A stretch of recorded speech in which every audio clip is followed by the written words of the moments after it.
Welcome to this explainer. Today we're taking a really incredible, immersive journey right to the roof of the world.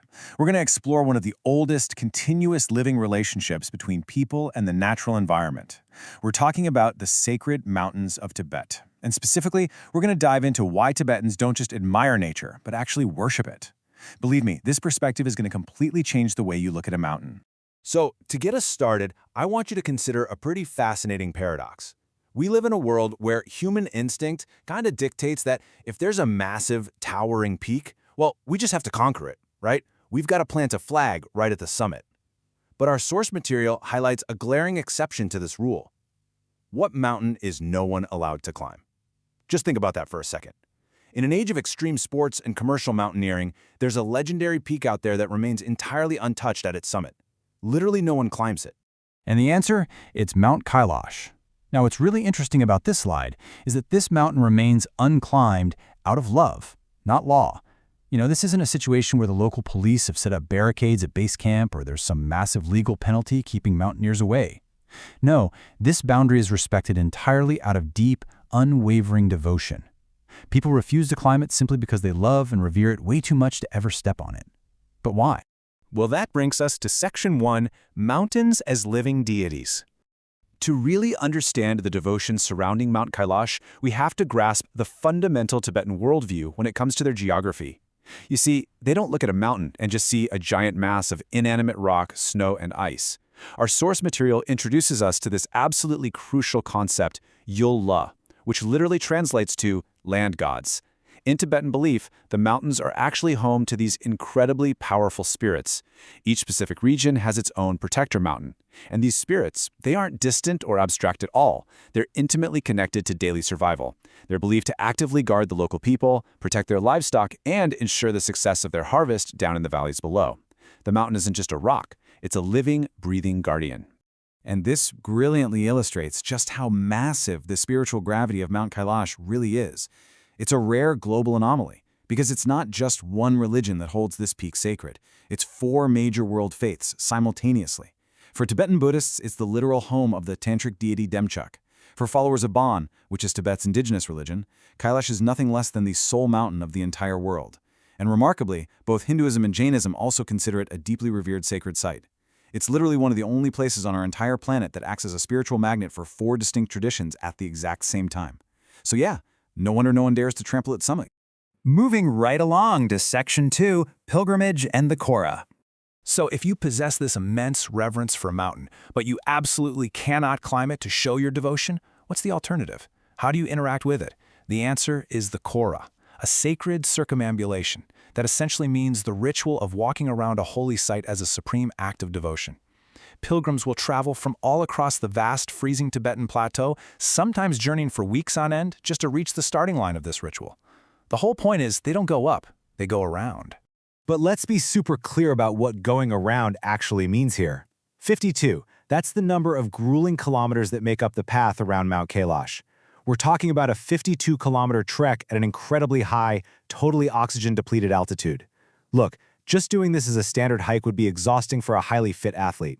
But for many pilgrims, just walking step by step, that's simply not enough devotion.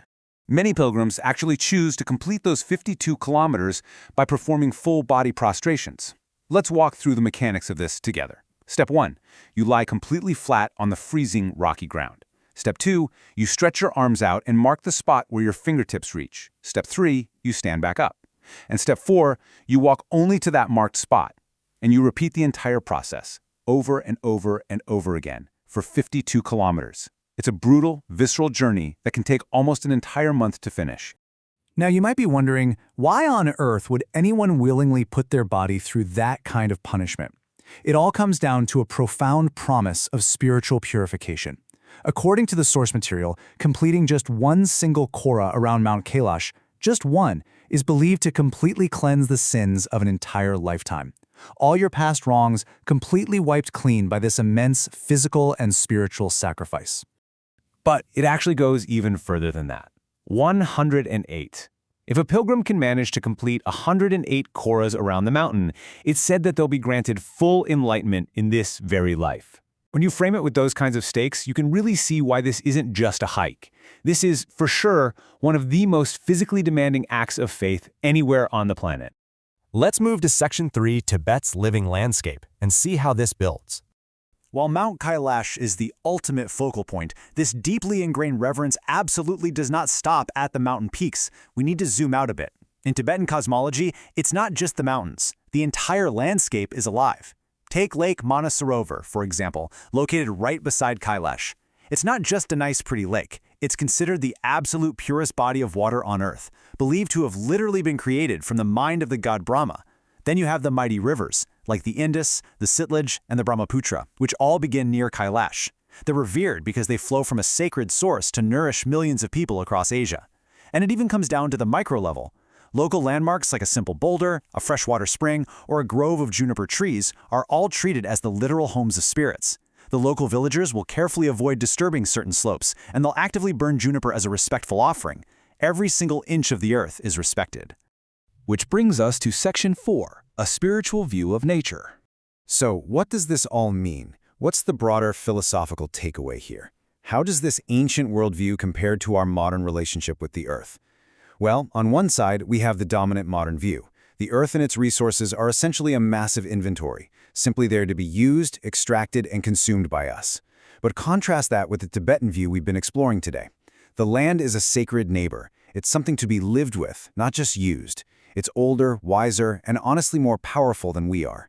In our current era of widespread environmental crisis and climate change, this reframing, shifting from seeing nature as a resource to be exploited to a neighbor to be respected, is a perspective we could probably all really benefit from sitting with. And that leads us right to this incredibly powerful quote derived from the source material. Damaging nature isn't just an environmental mistake, it's a spiritual one. Just take a moment to let that sink in. This isn't just rural superstition dressed up as culture. This is a comprehensive, holistic worldview.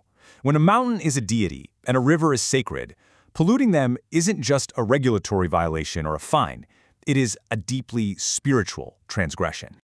As we wrap up this explainer, I want to leave you with a final thought to mull over. Is there a place in your own life, maybe a local mountain, a river you grew up playing near, or a quiet stretch of coastline that feels genuinely sacred to you, even if you can't fully explain why? Applying this Tibetan lens to our own backyards might just be the very first step in changing how we treat our planet. Thank you so much for joining me to explore the sacred mountains of Tibet. Keep learning, keep questioning, and keep exploring.